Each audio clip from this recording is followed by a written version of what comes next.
बिस्मिल्लाहिर्रहमानिर्रहीम, अस्सलाम वालेकुम। मैं असदुल्ला खान हूँ। मैं पहले दिन से कह रहा हूँ कि आयशा और रैम्बो को हिरासत में लें या इनसे इन्वेस्टिगेट करें। इनसे इन्वेस्टिगेशन होगी तो पूरी स्टोरी सामने आएगी। मैं पहले दिन से कह रहा हूँ और मुझे पहले दिन से इस पर कोई भाम नहीं था। मुझे पता था कि ये कोई ना कोई इसमें गड़बड़ है, वो नहीं है जैसे चीज़ें सामने आ रही हैं या जैसे ये बता रहे हैं कि बड़ा जुल्म हो गया, बड़ा हमारे ऊपर बड़ी ज़्यादती हुई, जुल्म हुआ, सब कुछ हुआ, वो मैं मानता हूँ कि, लेकिन वो तो अब आयशा खुद कह चुकी है ना कि ये तो मैं ब्लैकमेल हो गई थी और ये रैम्बो का पूरा प्लान था। रैम्बो ने अपने दोस्त पहले से खड़े किए हुए थे जिन्होंने मुझे नोचना शुरू किया और फिर मुझे बॉम्ब में धकेल दिया और बाकी लोग भी उसमें शामिल हो गए, लेकिन असल प्लान उसके अपने साथी का था और मुझे पता था ये प्लान, लेकिन मैं ब्लैकमेल हो रही थी क्योंकि मेरी उसके पास वीडियोस थी।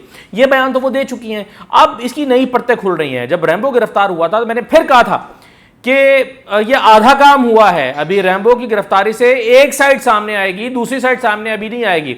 अब कुछ और चीजें सामने आई हैं, कुछ ऑडियोज सामने आई हैं और ये ऑडियोज जो हैं वो जब एसपी इन्वेस्टिगेशन तफ्तीश कर रहे थे तो दौरान तफ्तीश रैम्बो ने वो ऑडियोज मुहैया की हैं खुद एसपी इन्वेस्टिगेशन को, और 3 ऑडियोज आई हैं जिसमें से एक तो ज़्यादा चल रही है, लेकिन बहरहाल 3 ऑडियोज़ हैं टोटल। मैं आपको वो ज़रा ऑडियो सुनवाता हूँ, कुछ चीज़ों को लिंक करने की कोशिश करता हूँ और फिर मैं अपना नुक्ता नज़र सामने रखता हूँ, क्योंकि मैं ये क्यों समझता हूँ कि अभी भी पूरी कहानी तब तक सामने नहीं आ सकती जब तक आयशा अकरम को शामिल तफ्तीश नहीं किया जाता, क्योंकि आयशा अकरम अभी भी शायद खातून होने का कार्ड खेल रही है, एडवांटेज ले रही है। इस पर सबसे बड़ा चार्ज तो यही लगता है कि इसने पुलिस को, रियासती इदारों को बेवकूफ़ बनाया, सच छुपाया, पहले ही दिन से हकायक छुपाती रही, ड्रामा करती रही, शनाख्त परेड के अमल से ड्रामा करती रही और 6 लोगों को शनाख्त करके उनसे 5-5 लाख रुपए की डीलें बनाती रही।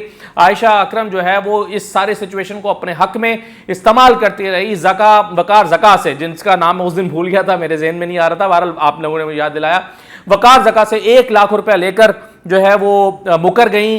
वकार जका इसके सबूत पेश करते फिर रहे हैं। तो ये सारी कड़ियों को मिलाकर देखें, फिर आपको अंदाजा होगा कि शामिल तफ्तीश किए बगैर कहानी अंजाम को नहीं पहुंच सकती आयशा अकरम को। तो सबसे पहले तो नई ऑडियो मैं आपको सुनाना चाहता हूं। मैं ये नहीं कहूंगा कि मैं आपको आखिर में सुनवाऊंगा, सुन लीजिए जरा, पहले ये ऑडियो सुन ले, फिर बाकी ऑडियो सुनवाते हैं, बाकी बातें करते हैं। जो फी मुजरिम 5 लाख रुपए के लेने के हवाले से, ये तो एक तो हवालात की में जब अदालत में आया था रैम्बो, उस वक्त उसने ये इंकशाफ किया था, लेकिन अब तो ऑडियो सामने आ गई, टेलीफोनिक डिस्कशन जो कि एसपी इन्वेस्टिगेशन को दी है। तो सबसे पहले ये ऑडियो सुन लें आप। मुजरिम 6 हैं, 7 हैं? 6। फी मुजरिम को अंदाज़न कितना, मतलब है कि अगर समझौते के लिए लिया जाए, अगर अंदाज़न, क्योंकि ज़्यादा तौर पे वो गरीब ही हैं, सब पता है ना, तो अंदाज़न कितना को मुश्किल से इन्होंने 5-5 लाख करना है। हाँ, अच्छा, ये ऑडियो आपने सुन ली। अब इस ऑडियो में तो बात हो रही है कि जी फी मुजरिम, जो मुलजिम पकड़ा हुआ है उसे 5-5 लाख रुपए लें, गरीब लोग हैं बेचारे, तो 5-5 लाख तो इनको देना ही पड़ेगा ना, फिर भी ये छूटेंगे, 5-5 लाख दिए बगैर तो नहीं ये जा सकते। तो 5-5 लाख रुपए जो है वो खातून लेने के चक्कर में हैं, और उसके बाद अब पता नहीं ये लिए नहीं लिए। एक कहानी ये भी है कि उन पैसों पर इन दोनों की लड़ाई हुई कि तुम मुझे पैसे नहीं दे रही, तुम मुझे मेरा हिस्सा नहीं दे रही, मेरा शेयर नहीं दे रही। वो कहती थी मेरा इसमें रोल ज़्यादा है, आखिर मुझे मेरे कपड़े फाड़े गए हैं, मैंने ज़्यादा कुर्बानी दी है, रोल मेरा बनता है, पैसे मेरे ज़्यादा बनते हैं। तो लड़ाई असल में हुई है पैसों से शुरू हुई। आपको रेमंड डेविस वाला याद है? रेमंड डेविस ने बंदे मार दिए, यहाँ पर उनके घर वालों ने दियत ले ली, 25 करोड़ रुपया मिल गया, वो फिर बाकी सारों ने एक दूसरे को मार दिया, जिंदा कोई भी नहीं बचा उनमें से। तो ये पैसे इसी किस्म की चीज़ हैं। यहाँ पर जो है वो आयशा अकरम की और इस रैम्बो के दरमियान जब लड़ाई हुई तो उसकी 2 मजीद ऑडियो सामने आई हैं। ज़रा ये ऑडियोज़ भी सुन लें। पहले एक वीडियो ऑडियो सुनिए। मैं तेन सेंड करना तो मैं सारिਆਂ ਨੂੰ वीडियो सेंड कर लगा, तो मेरा भी फेस देखी ते तेरा भी, ते वे ना खेडांगे ते ना खेडन देंगे।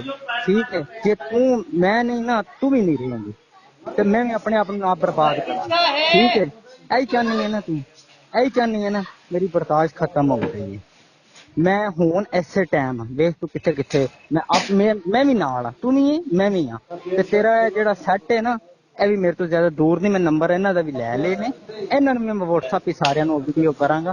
ਜ਼ਬੈਰ ਭਾਈ ਦੇ ਥਰੂ ਚੈਨਲਾਂ ਦੇ ਸਾਰਿਆਂ ਨੇ ਜਾਣਦੇ ਨੇ। ਠੀਕ ਹੈ, ਤੂੰ ਕਹਿੰਦੀ ਹੈ ਨਾ ਮੈਂ ਤੈਨੂੰ ਬਲੈਕਮੇਲ ਕਰ ਰਿਹਾ, ਮੈਂ ਬਲੈਕਮੇਲ ਮੈਂ ਵੀ ਖੁਦ ਮਾਰਾਂਗਾ ਤੇ ਤੈਨੂੰ ਵੀ ਨਾਲ ਹੀ ਮਾਰਾਂਗਾ। ਅੱਛਾ ਚਲੋ ਠੀਕ ਹੈ, ਉਹ ਮੈਂ ਤੈਨੂੰ ਪਹਿਲੇ ਨੰਬਰ ਤੇ ਸੈਂਡ ਕਰਨਾ, ਦੂਜੇ ਫਿਰ ਹੁਣ ਹੀ ਮੈਂ ਉਹਨੂੰ ਕਰਨਾ ਨਾਲ ਹੀ, ਉਹ ਤੇਰੇ ਨਾਲ ਹੈ ਨਾ ਜਿਹੜਾ, ਉਹਨੂੰ ਕਰਨਾ। अच्छा ठीक है, ओके। अब ये आपने सुना, इसमें रैम्बो जो है वो धमकियां दे रहा है कि अब तुमने मुझे जलील किया है, मुझे रुस्वा कर दिया है, मुझे तुम फंसा रही हो तो मैं तुम्हारी चीज़ें जारी कर दूँ, लीक कर दूंगा, तुम्हारी वीडियोस, तस्वीरें, सारा कुछ मैं तुम कर दूंगा।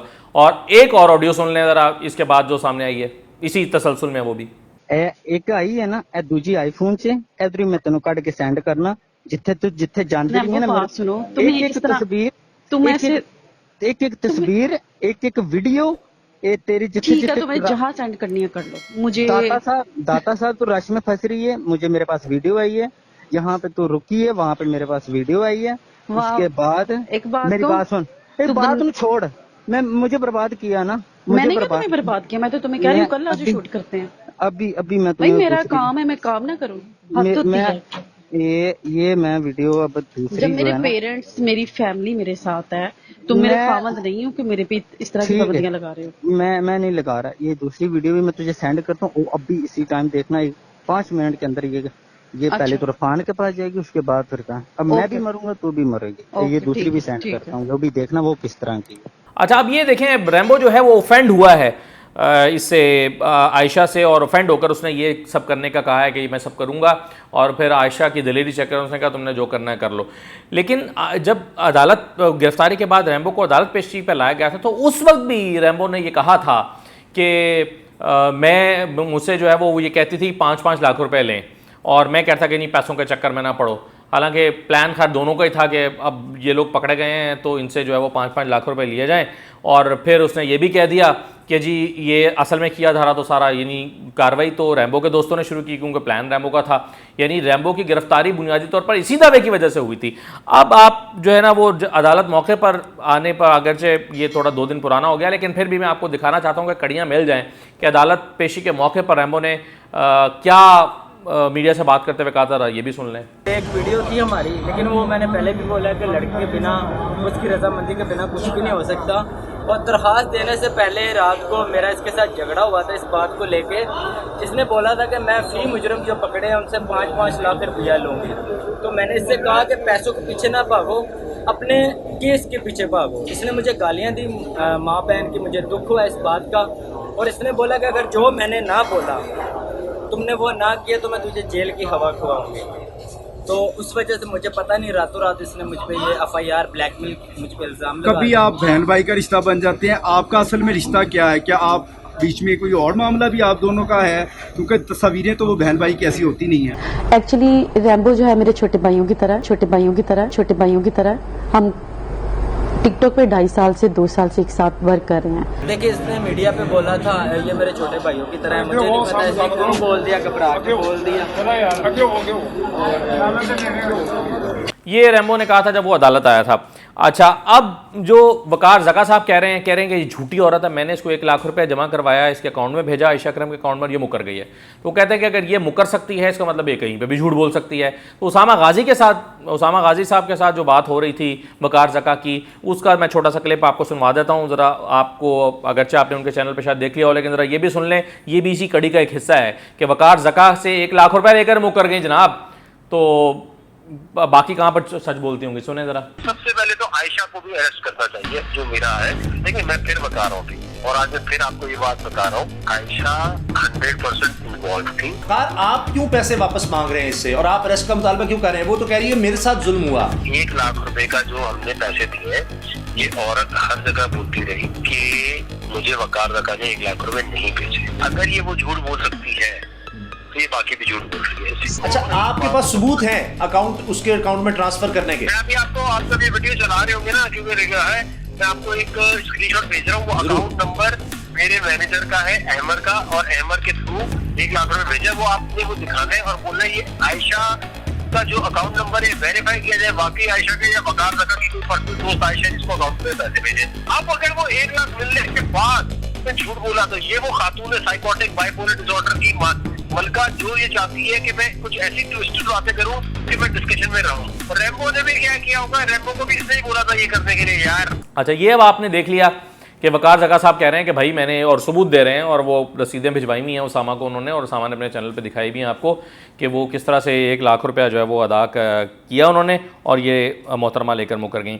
अच्छा, इससे पहले कि मैं आपको जो आज अदालती कार्रवाई हुई है, वो 4 पुलिस एहलकार जिन पर मुकदमा दर्ज किया गया था दफ़ा 155 के तहत, उनको वो आज उन पर के खिलाफ क्या कार्रवाई हुई है वो मैं आपसे शेयर करता हूँ। उससे पहले मैं आपको यासिर शामी का जो पहला इंटरव्यू था, जब पहली मीडिया अपीयरेंस थी इस खातून की इस वाक़े के बाद, 14 अगस्त के बाद, 14 अगस्त के वाक़े के 2-3 दिन के बाद, तो उसका कुछ टुकड़ा आपको सुनाना चाहता हूँ। ड्रामा क्वीन आपको पता लगे कि कितना ज़बरदस्त ड्रामा करती हैं और कैसे आज यानी कि वो खुद इस बात को तस्लीम कर रही हैं कि ये सारा प्लान था, ये रैम्बो का था, रैम्बो ने प्लान कर रखा था और मैं मजबूरी में गई थी क्योंकि मैं ब्लैकमेल हो रही थी, क्योंकि मेरी उसके पास वीडियोस थी, और ये सब कुछ जानते बूझते वो इंटरव्यू देने के लिए आई और आकर कहा कि जी मेरे साथ देखिए ना, मैं ज़मीन में बीबी पाक दामन यानी वो मुकद्दस हस्तियों का नाम ले रही थी, शर्म भी नहीं आई। मैं तो बड़ा हैरान हुआ कि मैं उनकी तरह ज़मीन में धंस जाऊँ। भाई कहाँ वो मुकद्दस हस्तियाँ, कहाँ वो मुकद्दस पाक दामन ख़वातीन जिनका आप नाम ले रही हैं, और आप कह रही हैं कि मैं उनकी तरह ज़मीन में धंस जाती,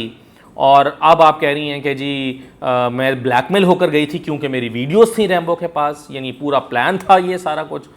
और यानी आप ड्रामा क्वीन का ड्रामा देखें। ये छोटा सा क्लिप मैं आपको दिखा देता हूँ, ज़रा सुन लें। ठीक है, मैं थोड़ी देर के लिए वहाँ पे गई हूँ, मेरा भी दिल चाह रहा था, कोई मना नहीं है, मैं अगर यूट्यूबर हूँ कुछ भी हूँ, लेकिन किसी का हक ये नहीं बनता था कि मुझे टोटली नंगा कर दिया जाता। जब एक औरत को सरेआम ये किया जाता है तो उसके पास कुछ भी नहीं बचता। उस वक्त मैंने अल्लाह की तरफ देखकर बस एक लफ्ज़ बोला कि यार अब मुहर्रम में जो हमारी पाक बीबियों के साथ बेहुरमती हुई, आपने उनको ज़मीन में समा लिया था, तो अब मुझे क्यों नहीं समा रहे। तो ये जनाब इससे अच्छी एक्टिंग तो मेरा ख्याल है ड्रामा में काम करने वाले लोग नहीं करते। अच्छा, ये जहन में रहे, मैं ये नहीं कह रहा कि मीनार पाकिस्तान पर जो कुछ हुआ वो ठीक हुआ इस खातून के साथ, नहीं। जो कुछ प्लान इन्होंने खुद कर रखा था उसके बाद भी आम लोग भी अगर इसका हिस्सा बने तो वो काबिल मजम्मत है। लेकिन आप देखें ना, आप खुद इनवाइट कर रहे हैं किसी को कि आओ, मैंने एक ड्रामा आप स्टेज करते हैं, अपने दोस्तों को खड़ा करते हैं, कपड़े फाड़ने की जिम्मेदारी लगाते हैं, नोचने की और एक ड्रामा पैदा करने की जिम्मेदारी लगाते हैं ताकि पॉपुलैरिटी मिले और ये सारा ड्रामा करें, और उसके बाद उसमें कुछ और लोग भी शामिल हो जाते हैं। तो उन लोगों से आप जो है वो 5-5 लाख रुपए लेने का मुकदमा जो है वो मुतालबा करते हैं कि तुम लोग इस ड्रामे का हिस्सा नहीं थे, तुमने भी मुझे टच किया, 5-5 लाख रुपए दो। तो ये बहुत ही अनफॉर्चुनेट है सारी बात। और मैंने इसमें प्रोसिक्यूशन से, पुलिस से बार बार रब्ता करके ये पूछा कि क्या इसमें आयशा को भी गिरफ्तार किया जाएगा, तो अभी तक उनका आयशा को गिरफ्तार करने का कोई प्लान नहीं है। वो समझते हैं इसको गिरफ्तार नहीं किया जा सकता। अब मैं ये समझता हूँ कि औरत कार्ड इतना ज़्यादा नहीं खेलना चाहिए या इतना ज़्यादा उसको एडवांटेज नहीं लेना चाहिए कि वो जो कहती चली जाए वो होता चला जाए, और उनसे बात पूछना, आयशा से बात पूछना की जाए कि तुमने ये सारा ड्रामा क्यों किया, तुम इसका हिस्सा क्यों बनी, तुम कैसे ये सारा खेल खेल रही हो, तुम क्यों ब्लैकमेल होती हैं, तुमने क्यों पुलिस को बेवकूफ़ बनाया, तुम्हें अगर ब्लैकमेल हो रही थी तो तब पुलिस को आके क्यों नहीं बताया, रेलेवेंट फोरम क्यों नहीं इस्तेमाल किया, पूरा पाकिस्तान की बदनामी का बायस क्यों बनी, और आज जो है वो तुम मासूम बन के सबके को आगे लगाया हुआ है और सबको बेवकूफ़ बना रही हो। तो ये इसके बावजूद उसकी गिरफ्तारी का ना होना, या चले मैं ये नहीं कहता गिरफ्तार करें, उसको शामिल तफ्तीश तो करें ना, उसको बिठाएं, उससे पूछें भाई ये वीडियोज़ हैं, ऑडियोज़ है, बताओ तुम्हारा क्या मंसूबा है, क्या प्लान है, क्या कर रही हो। अच्छा, मैं आपको बता देता हूँ कि 4 पुलिस एहलकार जिनकी मौजूदगी में वो एक वीडियो वायरल हो गई थी हवालात से उसकी रैम्बो की, तो हवाला से वो वीडियो कैसे बन गई, कैसे वायरल हो गई, तो 4 पुलिस एहलकारों के खिलाफ मुकदमा दर्ज हो गया था 155 के तहत, और आज उनको अदालत में पेश किया गया, उन सबको जुडिशल कर दिया गया है और उन्होंने अपनी ज़मानत की दरख्वास्त दायर कर दी है। तो अब उनकी ज़मानत हो जाएंगी चारों पुलिस एहलकारों की। तो ये इसमें आज एक डेवलपमेंट भी थी। बहरहाल मैं ये समझता हूँ कि ये एक ऐसा वाक़या है जिससे पूरे पाकिस्तान की बहुत बदनामी हुई और आलमी सतह पर पाकिस्तान की बदनामी हुई। इसमें मैं फिर मुतालबा करूँगा, आधी तस्वीर अभी सामने आई है, तस्वीर का एक रुख सामने आया है रैम्बो वाला, दूसरी जो इसमें फ़रीक है आयशा, जब तक उसको शामिल तफ्तीश करके हक़ाइक़ पूरी तरह से नहीं जानेंगे तब तक मेरा ख्याल है पूरी पिक्चर क्लियर नहीं होगी। इजाज़त दीजिए, अल्लाह हाफ़िज़।